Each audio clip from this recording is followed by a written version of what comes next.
Let us begin our service today with some prayer, shall we? Considering the people in our state who are being challenged by the fires. It's so interesting how consciousness works. Consciousness is cause, and when something like this happens and it threatens livelihood and the well-being sometimes of people we know, it's easy for consciousness to flee and scatter and go to becoming obsessed with danger. And since we are here, we may be the most important people to do the prayer work, to meditate and focus on the words of our affirmation might be one of the best things we can do for all of those people concerned. Peace is at the center of my being. Not as a denial, but as a way of returning to that which is always present in us and anchoring in it so it can be like a beacon, not only for our own peace of mind, but for everyone. Because there's no time and there's no space and there's no distance in consciousness. So when we return to the center of peace at the middle of our being, we do it for everybody. So I invite you to take a moment with me right now to breathe in. As you exhale, perhaps let your eyes close and we contemplate in our own way the meaning of these words. Peace is at the center of my being.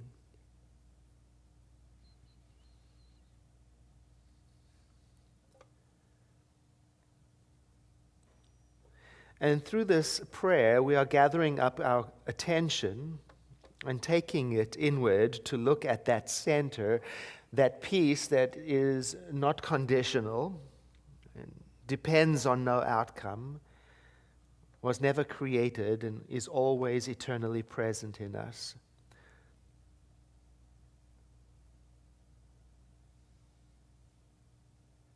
We're gathering our awareness and allowing it to settle on that peace.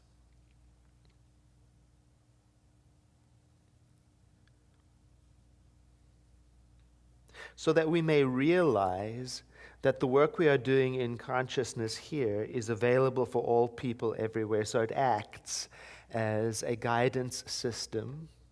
It remains in us strong as a reminder of the ever-present availability of this guidance and this sustenance and this strength from within. This is the use of mind, our personal individual use of mind, to establish ourselves in such an awareness of right action that it rises up in the world in the form of good decisions, resources, help, and well-being. And we realize together that our work then, through this prayer and in consciousness, may very well be to remain vigilant of this inner peace as our gift and contribution to the well-being of our state. My life is established in deep and abiding peace. And through this prayer, we are an expression of it. Deep gratitude, I release this word of prayer to the law of mind, and let it be so. And together we say, and so it is.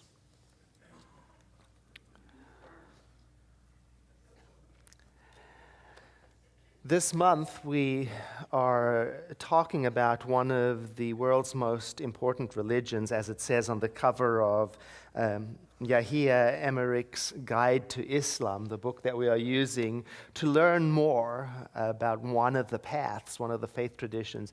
And if you missed Reverend Joyce's excellent introduction to why is Islam becoming so important, you can always catch up by going to our website, www.cslsr.org, where all of our video is available. It's a free service. It's a way of doing self-study. If you have to travel, you can also view it from all over the world. It's a wonderful thing to have access to. So do go and have a look at that if you missed it, or if you just want to hear it again because it's so good. This week, the chapter that is assigned to us is entitled Food for the Soul. And it's about the Muslim worldview of the universe, of all of the component parts, the supernatural, the abstract, and everything. It's about this gift of self-awareness, self-knowledge, that all of creation had an option to select or reject at the point of creation. And it's about the moral compass that is planted in us to assist us in using our free choice as we exercise this self-awareness. And I'm going to be talking about that extensively on a Wednesday evening. So at 7 p.m., please come and join me as we talk about this internal guidance system according to Islam, and how it compares to the moral compass according to science of mind. It matches beautifully. Because today I want to talk about that place where religions intersect and give us food for the soul, mysticism, whether that's in Islam or Christianity or any faith tradition. We've talked about this before this year as we talk about many paths, one truth. This idea that faith traditions tend to have at least two parts. One part is the practice of the tradition, and the other part is the result of what happens. Where will it lead you if you practice? What happens if you do this? So part one is practical, and I like to think of part two as mystical. You know, I was thinking about this and how when I first, as a young man, started studying yoga, I had a little bit of a competitive edge. So I got into yoga because I wanted to do better than everybody else in the yoga class. I wanted to learn all the poses. I wanted to be able to hold them longer. And so, you know, it was completely externally focused. And over time, the practice changed me. Because slowly, the shift took place away from all of that competitiveness and doing the out of form as subtle awarenesses of the inner movement of the body and the mind started to become way more interesting. This is the way of practicing anything. When a person, you or me, when we practice something mindfully, regularly enough, eventually the practice takes us beyond the technique. And it takes us to a place that you and I cannot get to without the technique. I'm thinking also about the first time I learned this form of affirmative prayer we teach here at the Center for Spiritual Living. It's called Spiritual Mind Treatment, and all its 5 steps, and how in the beginning it was all technique focused. I was thinking, what are each of the steps, and what words go into the steps, and what words are other people using, and what's the next step? Am I supposed to be feeling something, and what's the logic? And all the time focusing on the outer. But as I normalized the steps and the progression, very soon the technique was displaced by an awareness of the flow of consciousness that I couldn't get to without practicing the steps. So there is this practical aspect of faith traditions would include the ceremonies, the rituals, the traditions, the culture, the guidelines for how to do things. This is how you pray. This is how you meditate. The details on how to eat and how to live and how to raise children. For example, in Buddhism, now, there is the observation of the Eightfold Path. It's a practical guide from Buddha for a spiritual life. What to do and what not to do, what to think, how not to think. Similarly, in Judaism, in the Torah, there's the 10 Commandments, which, by the way, is also observed by Muslims as well as Christians. It's the list of the do's and the don'ts. And similarly, in Islam, there's the 5 pillars, include charity, making a pilgrimage, praying 5 times a day, fasting, and the declaration of faith, as well as the instructions in the Quran about how to cope with the ordinary things in life, daily life, how to handle the world according to a Muslim way. And at the center, we too have our own 5 pillars. Reverend Joyce and I are going to be teaching a class about it in October on Saturdays, a short 5-week class. And they are spiritual mind treatment, this affirmative 5-step prayer. That's the first one. The second one is the contemplative practice of meditation to receive instructions and impressions from mind.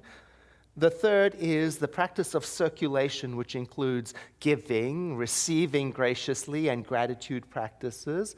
The fourth one is spiritual study, and that is the practice of expanding our own awareness beyond what we already think we know.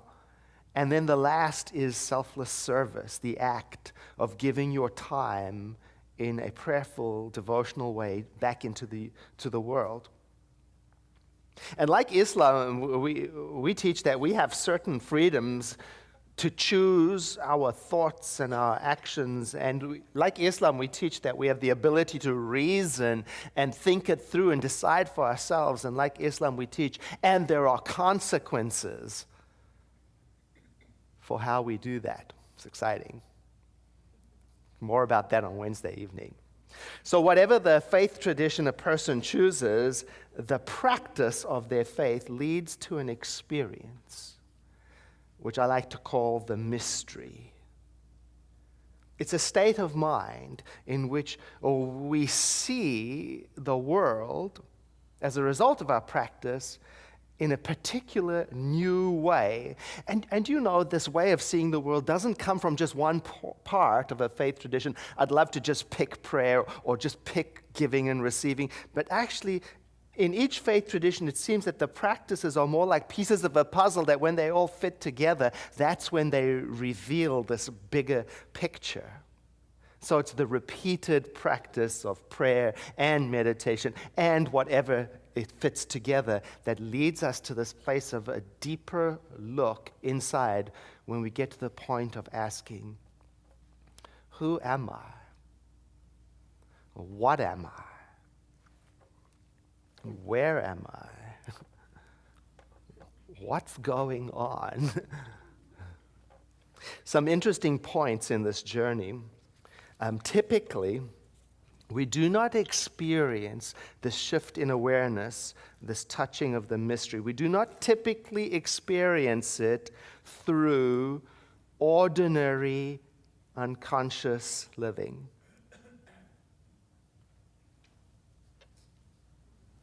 Typically, when you and I do touch this mystery, it is very difficult to describe what we've touched to those people who do not practice.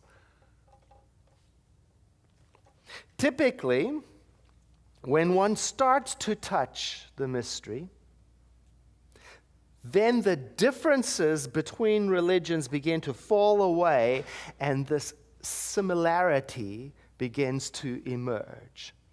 This is what mysticism is about. So the Muslim mystic, or the Christian mystic, or the Jewish mystic, or the pagan mystic, each travels on their own and different pathway, and yet they arrive in the same place. Their practices lift the veil up, and they begin to see a similar landscape. A side note, sometimes this whole thought of seeing ultimate nature of reality or touching the mystery is not very interesting when your mind is preoccupied with other more urgent things. Who cares about the ultimate nature of reality? I got to pay the mortgage and I just lost my job.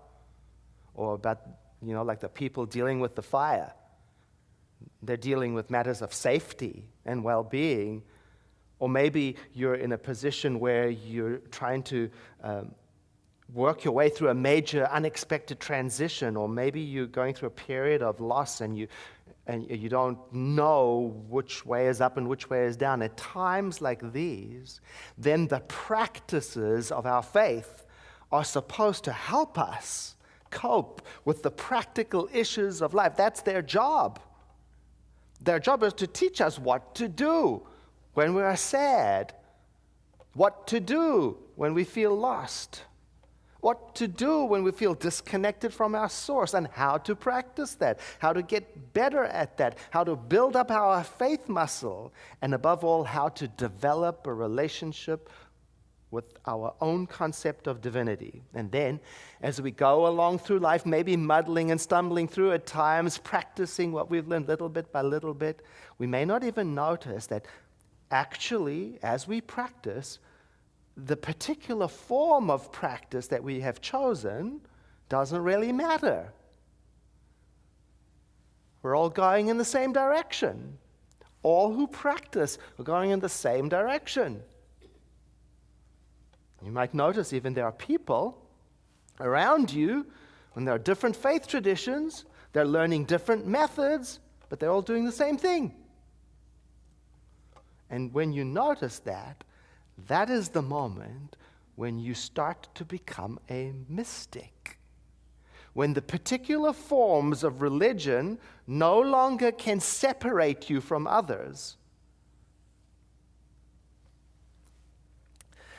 As an aside, when I was a young man and I first discovered spirituality, I had heard about this consciousness of unity and this realization of the ultimate nature of the universe, and I just wanted to have that and bypass all the practice. I just wanted to be there. I don't want to practice. I don't want to practice music, but I want to play a concerto. That's how I was, because, I thought I knew it all already. There wasn't anything a practice could do for me.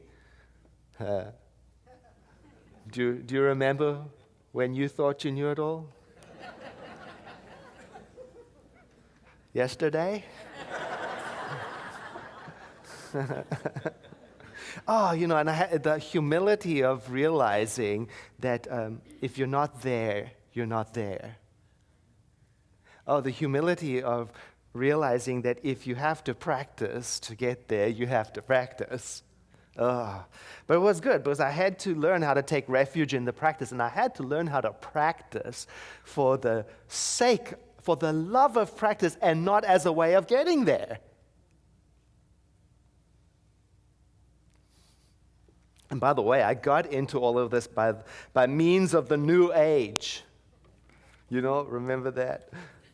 And all of its beautiful inclusivity, the melting pot of everything. And as interesting as it was such a blend of different practices that it was actually challenging to go deep. Because in the beginning, I was hopping from this practice and this tradition and this practice, a little bit of this and a little bit of that, like a hummingbird. Didn't stay long enough in any practice to arrive at any kind of deepness. My soul wanted the deepness, but I couldn't touch the mystery because I didn't go deep into any practice. Notice that's the difference between being a tourist and a resident. I was just thinking about the first time I visited Bali 14 years ago as a tourist. And then I went back year after year after year. And now it's different because when you repeatedly visit a place, things begin to reveal themselves. Relationships develop. Friendships deepen. Things change. Spirituality is like that. And so now I see I am less eager to dip into every single ocean because before I was possessed with the idea of getting it all quickly. Now I know that the answer isn't in what doesn't belong to one particular religion. Christians encounter the mystery. Muslims encounter the mystery. Pagans encounter the mystery. Everybody who practices encounters the mystery eventually. So I have concluded that there is no right religion. Isn't that a relief? You can't choose the wrong one. But there may be a right approach. There may be a right attitude. There may be a right mindset, a right mindfulness. The deepness comes from consistency, regularity, devotion, steadiness. You see, things that are shallow and inconsistent take you to shallowness and inconsistency. And things that are deep and steady take you to depth and steadiness. It's the way of things. And throughout history, different faiths have had their famous mystics, men and women who haven't always been understood or accepted, especially if the world that they appeared in and were talking to was overly fascinated with the forms and the rules of religion. There the mystic comes along and says, there is more to life than these rules. That can be problematic. Because the people might say, what do you mean? We have these rules to follow. It's written down in the book. And the mystic says, no, the rules are not God.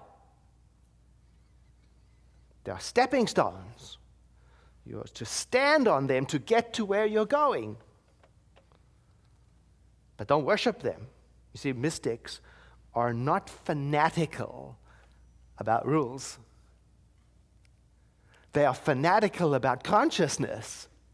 And that's loosey-goosey. Rumi is probably the best-known Muslim mystic in the Western world.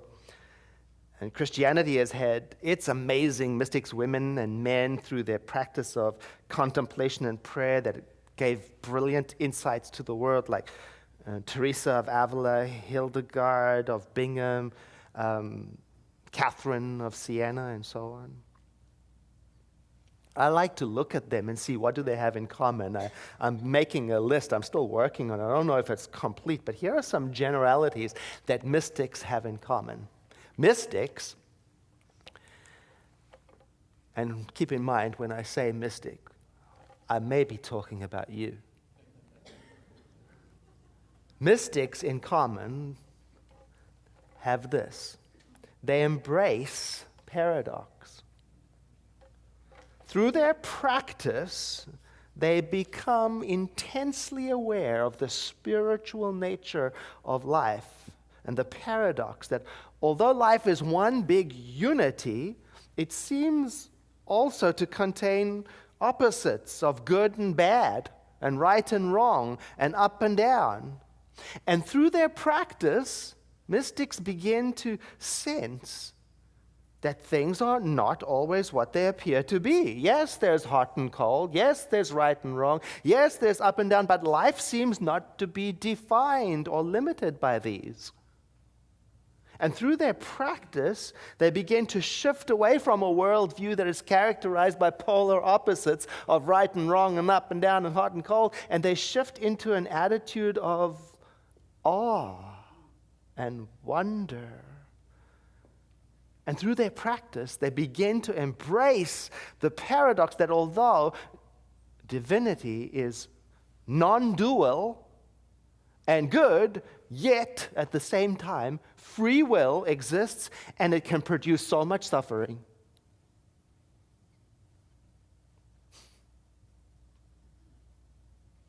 A line from Rumi captures it.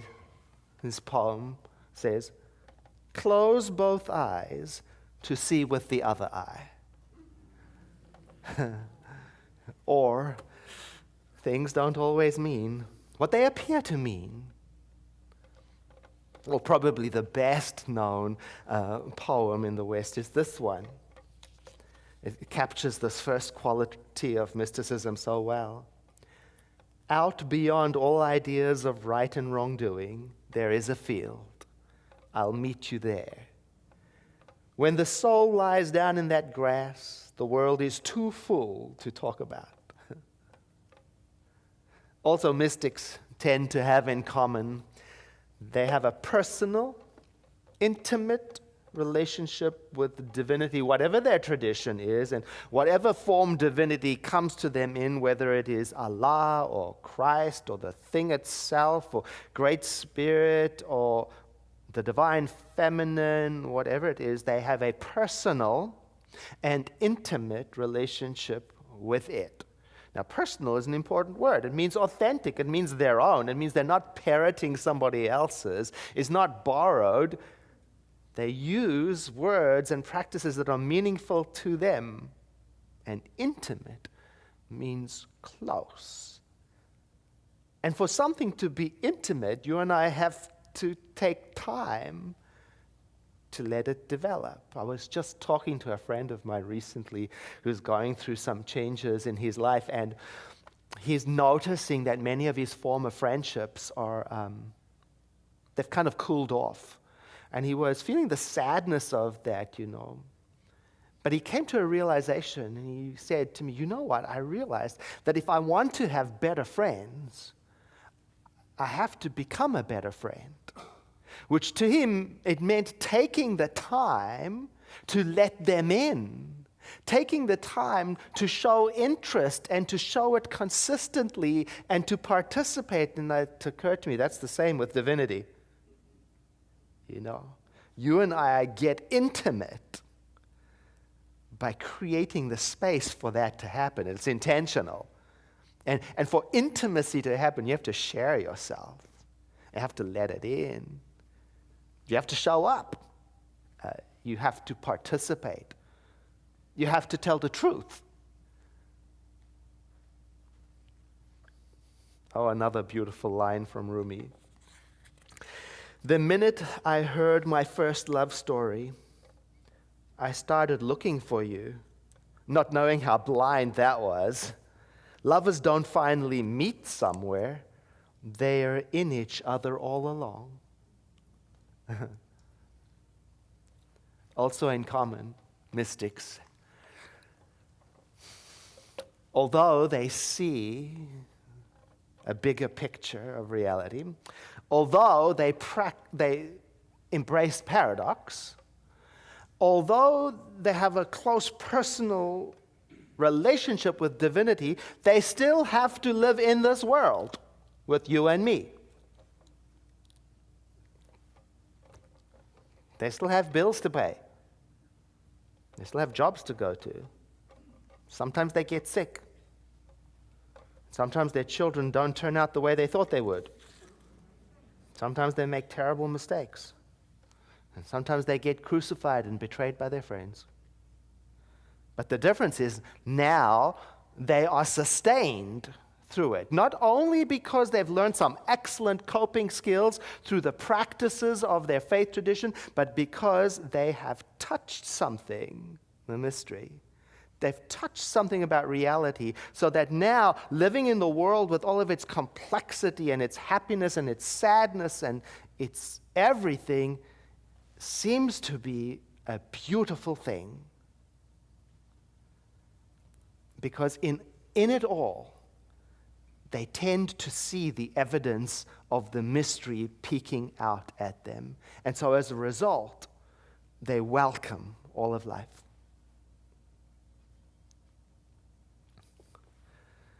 Here's a poem, The Guest House. This being human is a guest house. Every morning a new arrival. A joy, a depression, a meanness, some momentary awareness comes as an unexpected visitor. Welcome and entertain them all. Even if they're a crowd of sorrows who violently sweep your house empty of its furniture, still treat each guest honorably. He may be clearing you out for some new delight. The dark thought, the shame, the malice. Meet them at the door laughing and invite them in. Be grateful for whoever comes, because each has been sent as a guide from beyond. So, how can you and I tap into our own mysticism? Well, everyone has their own path, but maybe one of these suggestions will contribute to yours. Number one, choose a practice and then do it. Give it a chance to deepen in you. Give it enough time so no matter what form the practice is, it can take you past the form into the experience. Stay with it. Get intimate. 5 times a day. How about this? Develop a softer attitude about being in this world. Become curious and start to look for the evidence of the mystery instead of letting your consciousness and thought land always on the urgent. How about this one? Become particularly kind. You know what? Kindness is not the same as being nice. Kindness is a deep caring that to be kind, you have to look deeply into the world around you. And if you pay attention that way, you'll start to see what the mystics are talking about when they say all life is one. How about this one? Move your personal needs out of first position for a while. Try it. Take 30 days, for example, and then 5 times a day, pray for other people. Exclusively. Just try it. See what happens. You don't lose your sense of self. You find it. How about this? Develop a taste for the present moment. For being alone. For being silent. For being still. And most of all, for being in this world. Develop a taste for it. Love your being. That's all.